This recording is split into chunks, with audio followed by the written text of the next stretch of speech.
లేని మన పొరపాటుకు జీవితకాలం బాధపడాల్సి వస్తుంది, కుమిలి కుమిలి ఏడవాల్సి వస్తుంది. సీత వద్దు. ఈ మంచితనాన్నే ఎన్నోసార్లు వంచింది, మోసం చేసి మనల్ని గతిలేని వాళ్ళగా మార్చింది. మన మనసు మంచితనం తెలిసే మళ్ళీ ఈ కళ్ళబొల్లి వేషాలు వేస్తుంది. నమ్మితే నట్టేట ముంచి వెళ్తుంది.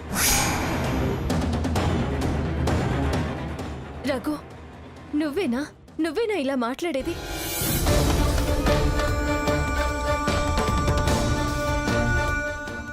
దాని కళ్ళలో భయం, ఒంట్లో వణుకు, అది ఏ పరిస్థితిలో వచ్చిందో కూడా చూస్తూ అలా ఎలా మాట్లాడగలుగుతున్నావు? తను పెట్టే బాధ అనుభవిస్తున్నాం కనుక.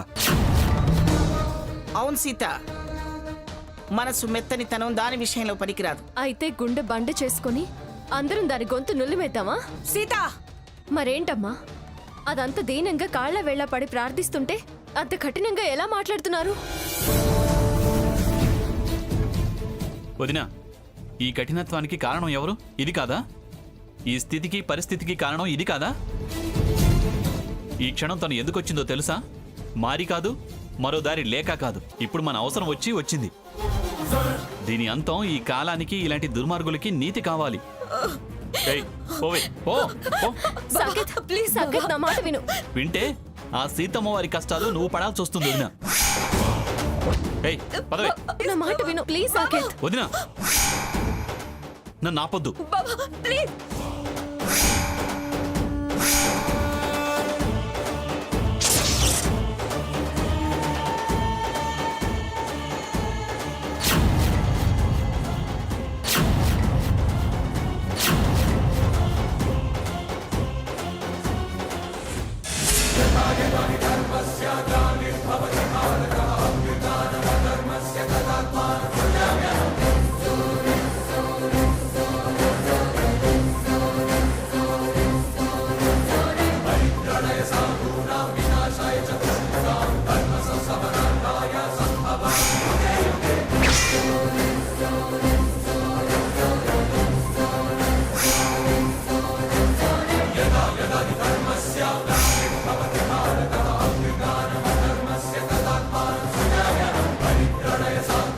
నేను పశ్చాత్తాపడి ఇంటికొచ్చి క్షమాపణ అడుగుతుంటే కూడా మీరు వినటం లేదంటే నా స్థానం ఏంటో, ఏం చూసుకొని ఇంత ధైర్యంగా ఉన్నారో నాకు అర్థమైంది.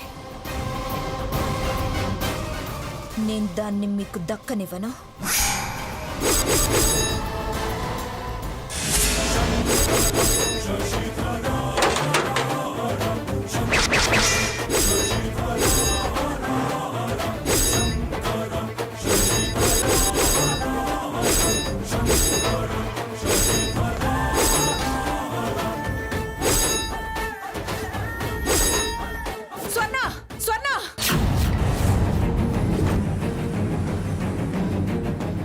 ఏంటి సావిత్రి, ఏమైంది? స్వర్ణ వచ్చిందండి.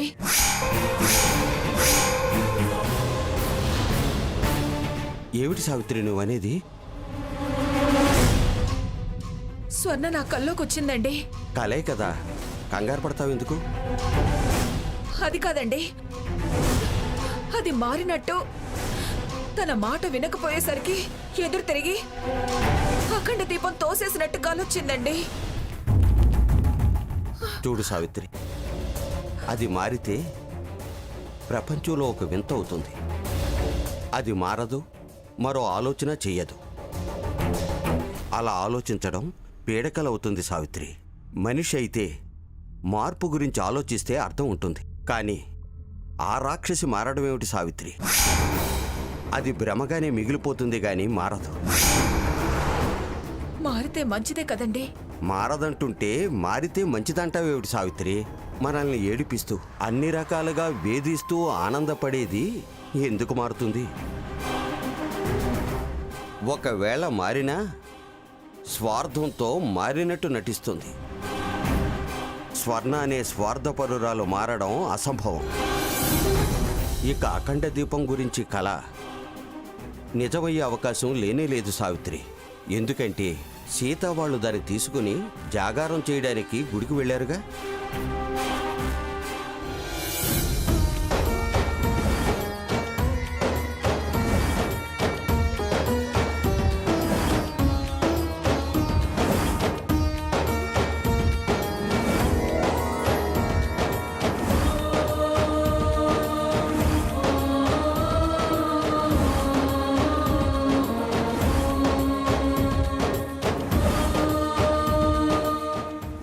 ఎందుకో సావిత్రి.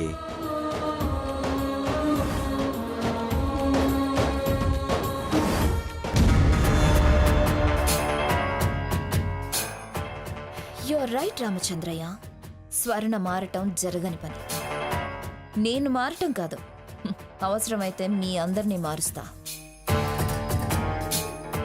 అందరూ నిద్రపోయారు. ఇక నేనొచ్చిన పని కాని చేయాలి.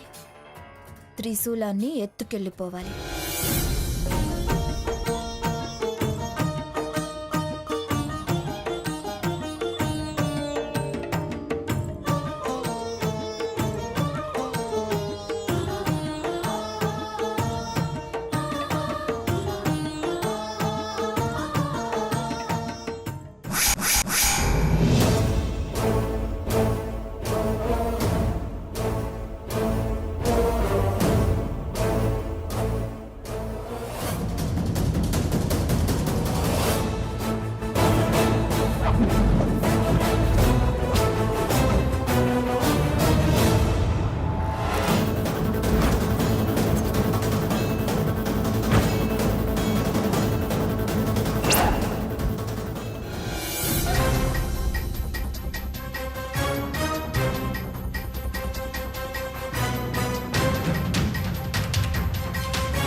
అగో, దేవుడి ముందు దీపాలు వెలుగుతుండగా ఆ త్రిశూలాన్ని తాకడం అసంభవం.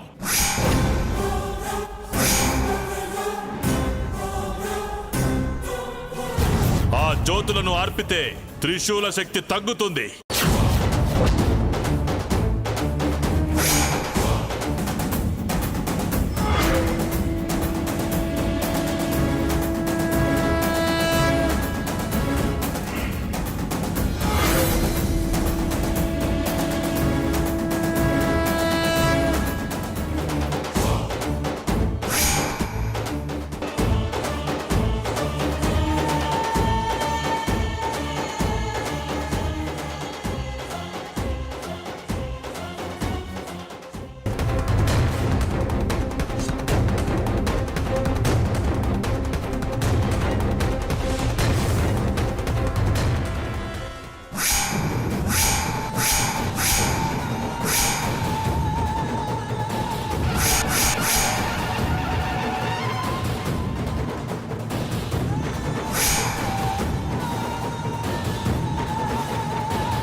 అయ్యో అయ్యో ఏమైందిరా కన్నా ఎందుకు ఏడుస్తున్నావు?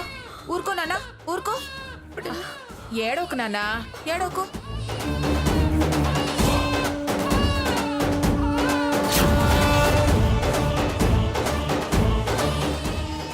ఊరుకో నాన్న ఊరుకో. ఊరుకో నాన్న ఊరుకో, ఏడవకు. ఏడోకు నాన్న ఊరుకోరా ఊరుకో. ఊరుకో నాన్న ఊరుకో ఊరుకో. ఊరుకో ఊరుకో. ఊరుకో నాన్న. ఏమిటి సావిత్రి, వాడు ఎందుకలా ఏడుస్తున్నాడు? ఏంటో పిన్ని గారు ఏడుస్తూ లేచాడు. దడుచుకున్నాడేమో. నిద్రపోయేవాడు దడుచుకోవడం ఏమిటండి? నిద్దట్లో ఉలిక్కి పడుతుంటారు కదా పిన్ని గారు. సావిత్రి, బాబా విభూతి పెట్టు. నువ్వు వెళ్ళు. ఆ, అలాగే పిన్ని వెళ్ళమ్మా. గారు.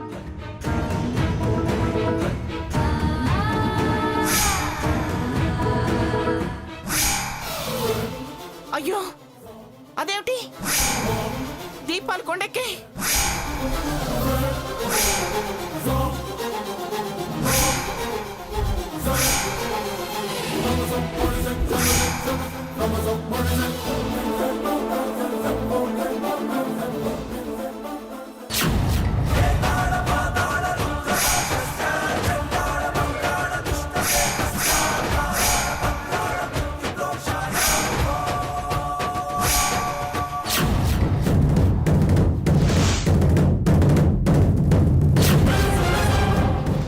ఎవరు ఎవరు ఇక్కడ దాక్కున్నావేంటే? ఆ? ఏంటి? నడు నడు నడవే నడు.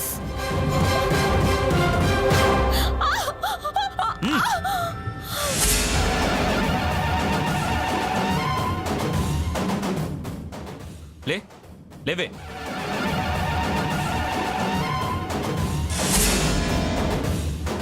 త్రిశూలం నీ చేతిలో ఉందంటే అంటే త్రిశూలం దొంగతనం చేయడానికి వచ్చావా? ఎంత ధైర్యమే నీకు?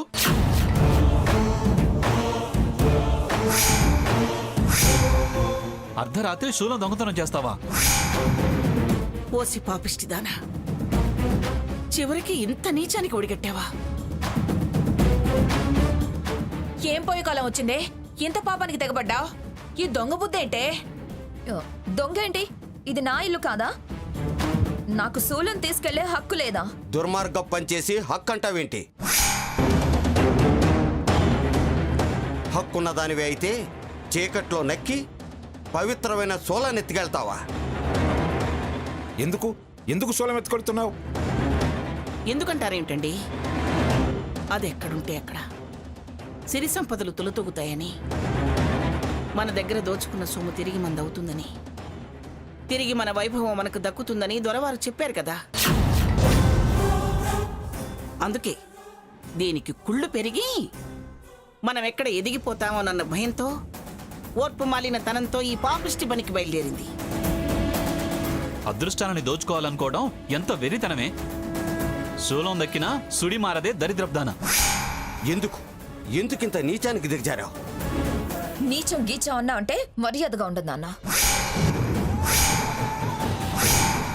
అన్నీ నీ పెద్ద కూతురే చెయ్యాలా?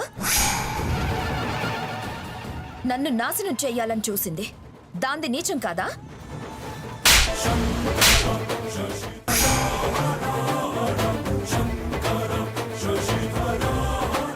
తప్పుడు కోతలు కూసావంటే నిన్ను చంపి తలస్నానం చేస్తాను, జాగ్రత్త. కలలో కూడా నీకు అపకారం చేయడానికి అంగీకరించని గొప్ప మనసున్న మనిషే సీత. నా చెల్లి అని నీకోసం ఆరాటపడే మంచితనమే తనది. తనది నీచమైన బుద్ధి అనడానికి నీకు నోరెలా వచ్చిందే? సాకేత్, ముందు ఆ త్రిశూలం దాని చేతిలో నుంచి లాక్కో. రేపు ప్రాయశ్చిత్తం చేసి పునఃప్రతిష్ఠ చేయిద్దాం. ఏయ్, ఇలా ఇవ్వే. ఇవ్వు. నేనివ్వను. ఇవ్వవే.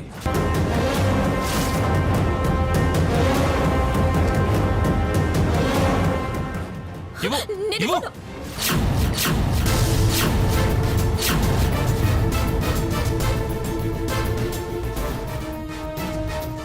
ఇంత కష్టపడి దీన్ని తీసుకుంది తిరిగి ఇవ్వడానికా? ఏంటే నువ్వు పడ్డ కష్టం? దొంగతనమా? కొండ కోన కాలినాడకన వెళ్ళి కష్టపడింది మేము. వదిన తన పవిత్ర హస్తాలతో ప్రతిష్ఠ చేసింది. పాపిష్టి చేతులతో దాన్ని పెగిలించి తీయడమా నువ్వు పడిన కష్టం?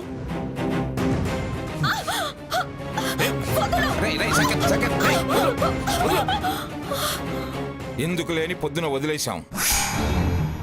లేకపోతే నువ్వు వేసిన దొంగ వేషానికి వచ్చిన కారణానికి అప్పుడే వీడి పనిచేసి ఉండేవాడు. బతికి బయటపడిన దానివి కోరి మళ్ళీ వీడి చేతుల్లో తన్నులు తింటానికి వచ్చావా ఇక్కడికి? పొద్దున్న దొంగ వేషమా ఏంటి తాతయ్య? అసలు ఏం జరిగిందంటే,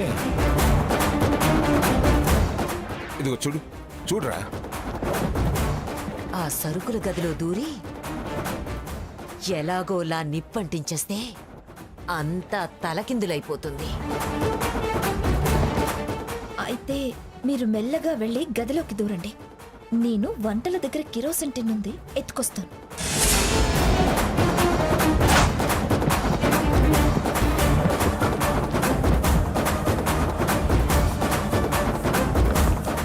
ఏమి పొద్దున దొంగ వేషం, రాత్రి దొంగతనం. ఏం బతుకే నీది? కాస్త కాకపోతే కాస్తైనా సిగ్గు లేదా నీకు? సిగ్గు ఎగ్గు లేని ఇలాంటి దొంగలతో మనకేమిట్రా మాటలు? దొంగ దొరికితే చేయాల్సినవి రెండు పనులు. ఒకటి దండన, రెండవది పోలీసులకు పట్టించడం. చేయరా, పోలీసులకు ఫోన్ చేయి. దీనికోసం police complaint, case, time waste గ్రాని. 4 తగిలిస్తే మళ్ళీ ఇలాంటి పనులు చేయదిది. శూలం దొంగతనం చేయడానికి ఇంట్లో దూరతావా? ఒక్క క్షణం కూడా ఇంట్లో ఉండడానికి వీల్లేదు. చుట్టుపక్కల కనిపించడానికి వీల్లేదు. వెళ్ళవే, వెళ్ళవే.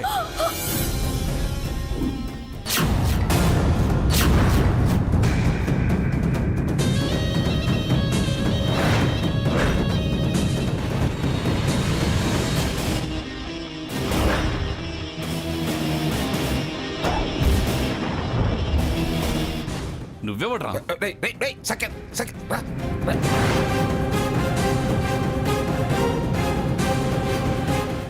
ఏంటిది? ఆడ మనిషిని కూడా చూడకుండా అలా దౌర్జన్యం చేస్తున్నారు. మీరు అసలు మనుషులేనా? అడిగేవారు ఎవరూ లేరనా? ఎంత దుర్మార్గం! ఎవడా నువ్వు వాగుతున్నావు? దుర్మార్గులు ఎవరో నీకు తెలుసా? అసలు ఇది ఏం చేసిందో నీకు తెలిసే వాగుతున్నావా? నేను వారి పర్సనల్ లాయర్. ఏంటి, నువ్వు లాయర్వా? లాయర్ అయ్యుండి దొంగతనం తప్పు అని చెప్పడం మానేసి తనని దొంగతనానికి లోపలికి పంపి నువ్వు బయట నిలబడి దొంగతనం తప్పని 4 తగిలిస్తున్న దాన్ని మొగుండి తప్పు పడతావా? ఏం లాయర్ అయ్యా నువ్వు? పర్సనల్ లాయర్ అయితే కేసులు వాదించు, అంతేకాని తప్పుడు పనులకి మద్దతు పలక్కు. పలికితే నిన్ను మడత పెట్టి వాయించాల్సి వస్తుంది. చూడండి, కట్టుకున్నవాడివి అలా భార్యని హింసిస్తే ఎలాంటి కేసులు పెట్టొచ్చో, ఎంత శిక్ష అనుభవించాల్సి వస్తుందో తెలుసా? ఒక్క కేసు బనాయిస్తే జీవితకాలం బయటికి రాలేవు, తెలుసా? ఏంట్రా నువ్వు కేసు బనాయించేది? కొట్టానంటే పళ్ళు రాలుతాయి, జాగ్రత్త. దాన్ని వెనకేసుకొస్తూ నా మీద కేసు అంటావేంట్రా రాస్కెల్? పర్సనల్ లాయర్ అయితే ఫ్యామిలీ విషయాలు తలదూరుస్తావేంట్రా నువ్వు? మర్యాదగా మాట్లాడండి, లేకపోతే రేయ్, సెకండ్, ఏం చేస్తావురా? రేయ్, ఏం చేస్తావు? ఆ? ఏం చేస్తావు?